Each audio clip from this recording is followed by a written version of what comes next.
A diamond mine versus telephone operators and the cybernetic collapse of the global labor market. Why the repair of the global economy won't come from employers or the employed, but the job-seeking labor force their neglect has been crushing. Hi, my name is Sarah Trumbull. I'm the founder and CEO of the Job Applicant Perspective, the first anonymous Google reviews for job ads across the US.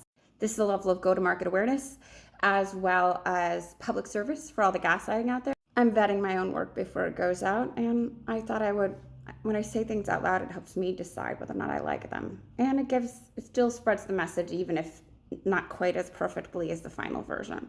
It's come to my blog, and it's on YouTube. I'm making this in a variety of formats. Picture this. You walk into De Beers to buy an engagement ring. Instead of elegance and sparkle, you find a rustic hunting lodge, flannel everywhere, mounted animal heads on the wall, and an ordinary, tough-looking man in plaid polishing rings like he resents them. When you mention it seems slow, he side-eyes your girlfriend and grunts, "No one wants to get married anymore." Absurd, right? It would be if De Beers had somehow forgotten what kind of market it exists in. But this absurdity is exactly the structural blindness playing out in the cybernetic global labor market collapse. And because of the cultural tradition of not knowing the hiring experience, no one running or operating the market can see the collapse happening in plain sight.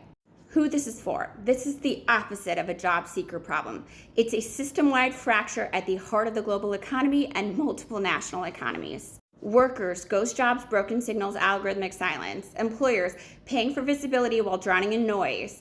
Recruiters and HR, metrics that hide structural failure. Educators, credentials that no longer guarantee access. Policymakers, models built on corrupted hiring data. And communities having instability when work and dignity collapse. If your world depends on people accessing a paycheck, this includes you. Why no one sees it?